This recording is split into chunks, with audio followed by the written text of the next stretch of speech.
성경 일독을 위해서 오늘 우리가 함께 읽어나갈 성경 말씀은 여호수아 7장부터 9장까지의 말씀입니다. 우리가 어제 나눈 여호수아 6장에서 이스라엘 백성은 여리고성 전투를 놀랍게 승리했습니다. 하나님이 승리하고 나서 그 성에 있는 것들을 하나도 가지지 말고 다 전멸시킴으로 하나님께 드려라. 그것이 하나님께 드리는 것이다 라고 하셨는데 아간이라는 사람이 욕심을 냈습니다. 아름다운 의투 한 벌과 은과 금을 조금 챙겼어요. 하나님이 모르시겠지. 다른 사람들도 모르겠지. 아마 그런 마음으로 눈에 보이는 것을 가져갔던 것 같습니다. 아무도 몰랐어요. 아무 일도 일어나지 않았습니다. 그런데 이제 그 다음 전투, 근처에 있는 작은 아이성 싸움을 싸우러 갔는데 지고 말았습니다. 적은 군사로 충분히 이길 수 있는 싸움을 지고 난 상황에서 오늘 본문의 여호수아가 하나님 앞에 엎드려서 묻기 시작합니다. 하나님, 왜 우리가 아이성 싸움에서 졌습니까?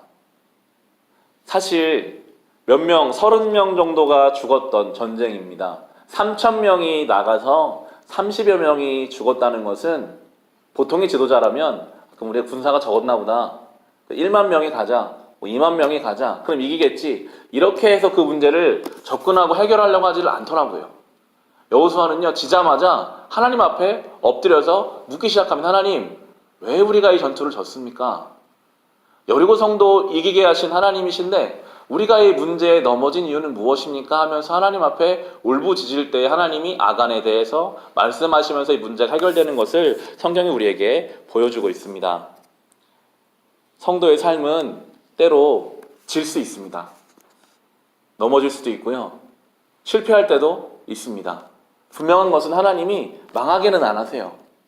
넘어질 수는 있고 흔들릴 수는 있어도 오히려 그 넘어지고 흔들리는 그 시간을 통해서 나를 보게 하십니다. 그때마다 우리는 하나님 앞에 여호수아처럼 엎드려서 하나님, 지금 왜 우리가 이런 일을 당해야 하는 것입니까? 혹시 하나님 앞에 우리가 모르고 있는 것, 우리가 하나님 앞에 드리지 못하는 것들이 없습니까? 라고 돌아보면서 그렇게 하나님 문제를 해결해 가기를 원하시더라고요. 여호수아가 참 민감한 지도자인 것을 성경을 통해서 알 수 있고요. 하나님이 11절에 보시면 이렇게 그래서 말씀해 주세요. 7장 11절에 이스라엘이 죄를 지었다. 나와 맺은 언약, 지키라고 명령한 그 언약을 그들이 어겼고 전멸시켜서 나 주에게 바쳐야 할 물건을 도둑질하여 가져갔으며 또한 거짓말을 하면서 그 물건을 자기들의 재산으로 만들었다라고 말씀하셨어요.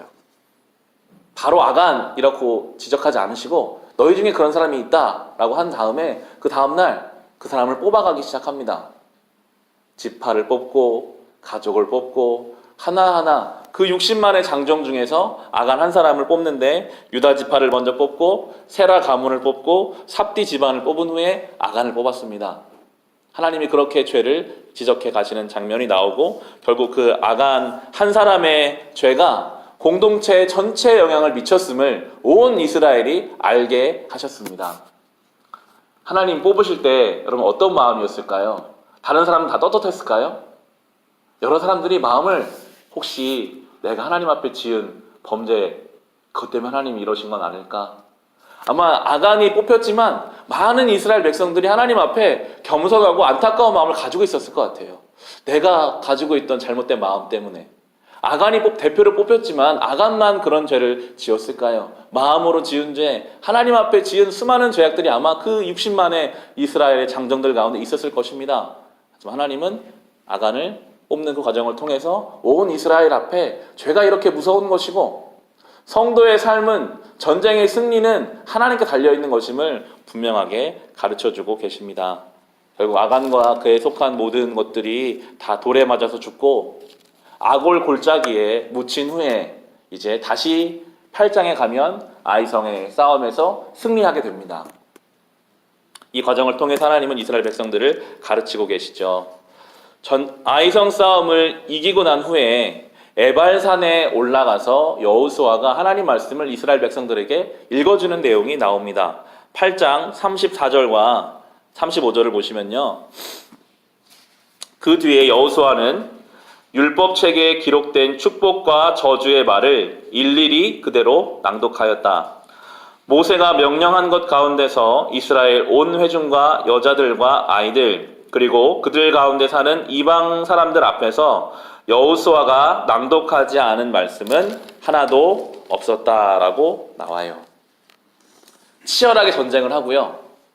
전쟁이 끝난 후에 지금 하는 일이 하나님 말씀을 읽어주는 일이었습니다. 이게 참 맞지 않을 수 있는 거거든요. 전쟁을 하고 나면 전쟁에서 우리가 어떻게 이겼고 왜 이겼고 앞으로 어떻게 전쟁을 해야 될지 이런 일들을 하기 전에 하나님 말씀을 읽어줬어요. 이게 성도의 삶입니다. 우리가 치열하게 삶을 살죠. 정말 전쟁같이 때로 살아갑니다. 넘어지기도 하고 아프기도 한데 그리고 나서 성도의 삶에는 늘 이 말씀을 듣고 읽는 자리, 이 말씀을 들으면서요. 자기의 삶이 이 말씀을 통해서 하나하나 이해되기 시작하고 해석되기 시작하고 그때 우리가 왜 졌었구나. 하나님 이렇게 살라고 하셨는데 내가 놓치고 있었구나. 여러분 말씀 안 읽어도요. 최선을 다해 살아갈 수 있죠.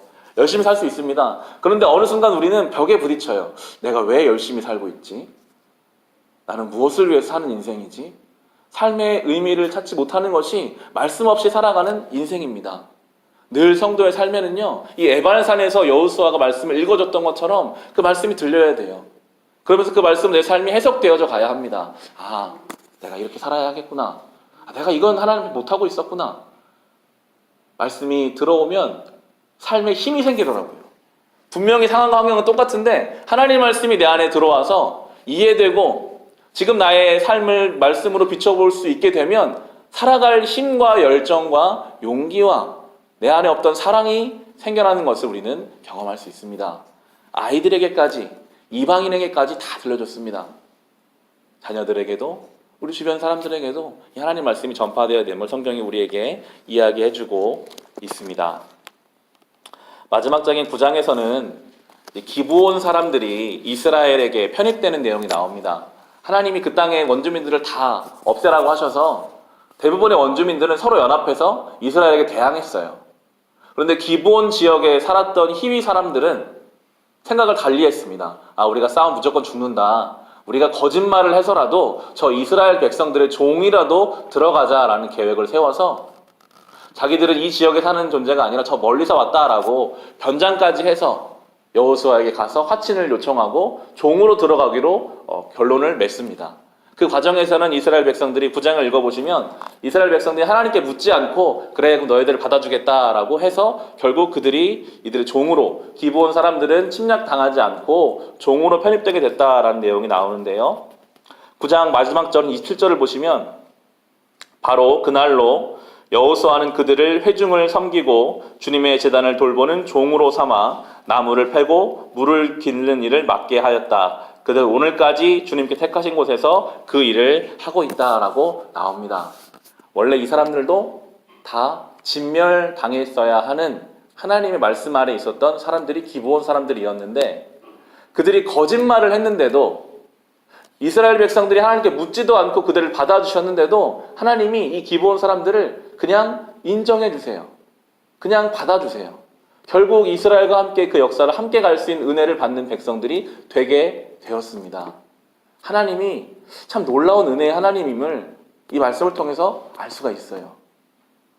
우리가 그렇지 않습니까? 하나님이 날선 기준으로 우리를 보셨으면 우리는요 죽었어야 맞죠. 우리가 하나님 앞에 은혜를 받을 수가 없는 존재죠.